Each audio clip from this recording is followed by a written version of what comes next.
Hey, I'm Lee Wright, the president of the Pursuit of History and the founder of History Camp uh, tonight in New England. And with me in Virginia. I'm Carrie Lenz, the director of the Pursuit of History. And we have And with us tonight Alexander Cain. yeah, so last week we had a great session with John Bell, who was our first speaker. John actually was the first speaker at the very first History Camp.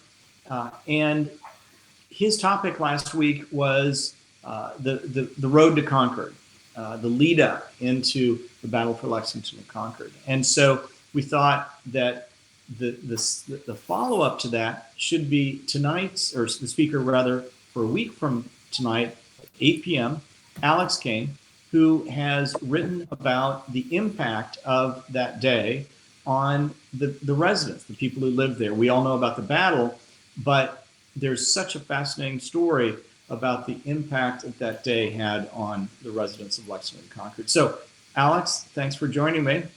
Thank you very much. It's great to be here. Well, we're looking forward to next week. So, Yes. kind of a preview of kind of what got you interested in this topic and perhaps some of the surprising things you found out about that we'll talk about next week.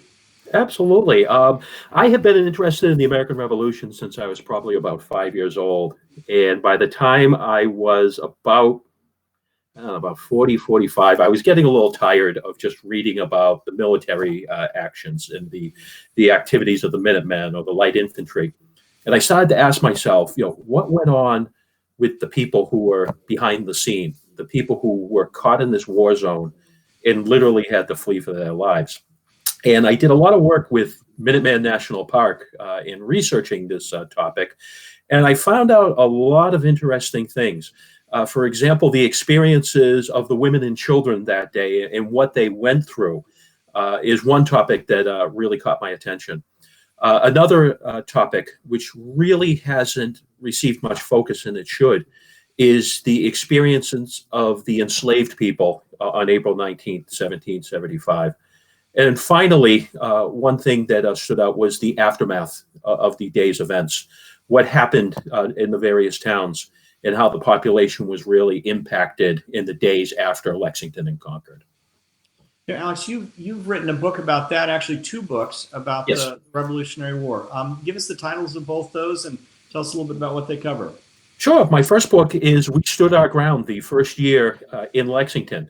It actually examines Lexington in the years leading up to the American Revolution and their role from April 19th through the beginning of the siege of Boston. I also wrote a book called I See Nothing But the Horrors of a Civil War. That was a little different. That was a book that I wrote about the Loyalist experience during the Saratoga campaign.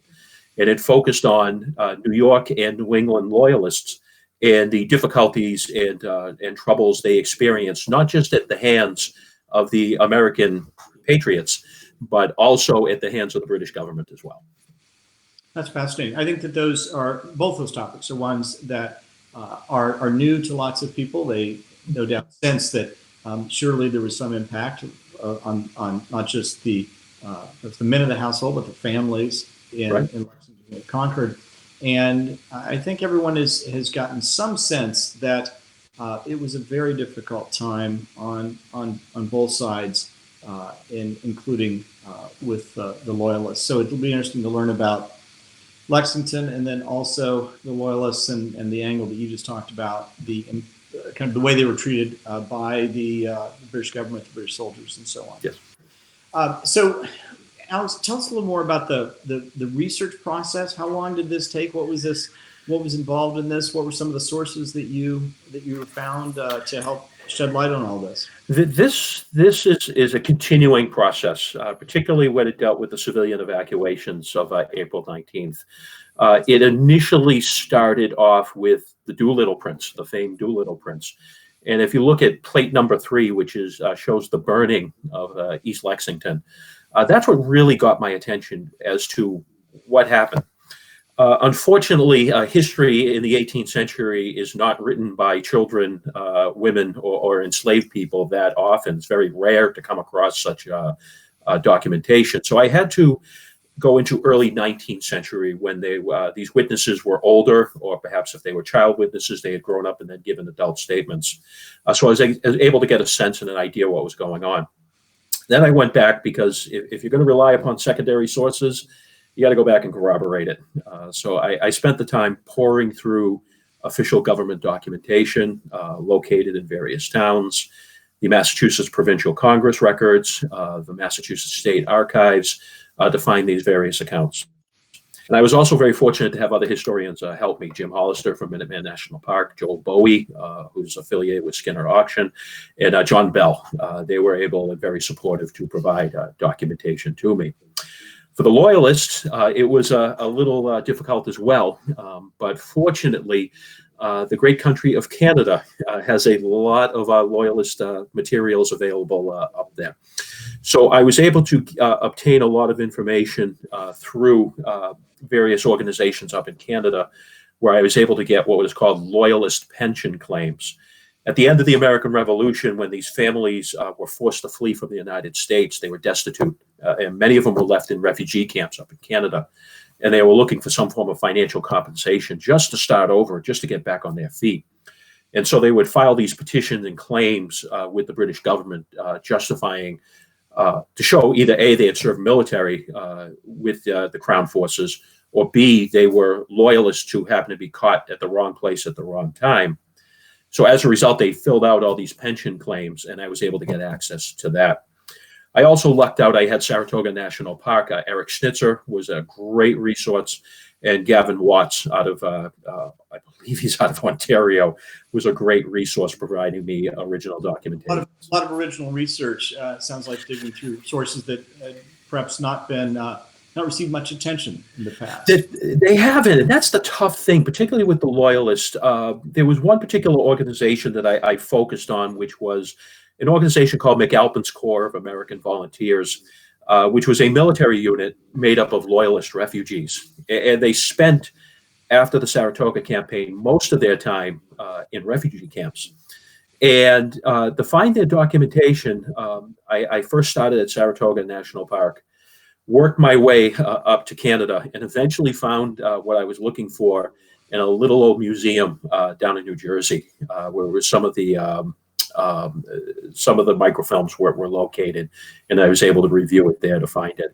And a lot of it is just, it's overlooked, unfortunately, in the giant picture of the American Revolution. Well, one of the things we wanted to mention is that folks who have questions for Alex, send them to ideas@historycamp.org or post them below. We'll look through those and we'll select some of those. You know, Alex, you spoke last year at History Camp. We're excited that you're participating in History Camp online. Carrie and I are very optimistic, crossing our fingers, that History Camp, the live experience, the in-person experience, happens on July 11th, which is our rescheduled date. You're scheduled to speak there also, correct? I am. I wouldn't miss it for the world. So next week at 8 o'clock, and hopefully July 11th. So Carrie, tell us a little more about where people can find that, and if they missed last week, where they can find last week's session. Okay, for next week, you can catch us with Alexander Cain on the 30th at 8 p.m. Eastern Time on our Facebook page, which is History Camp Official. Then we will also post it to our website the next day, where you can also find the interview with John Bell. And that is historycamp.org/online. So we look forward to seeing you then. And just a little teaser for you, we are working on something that will hopefully happen on the opposite Thursdays, so that Thursday night becomes History Night. We'll have more for you next week on that. And I think that is it for us tonight. Thank you so much for joining us. Next week. Next week. All right. See ya. Thank you. Bye-bye. Bye.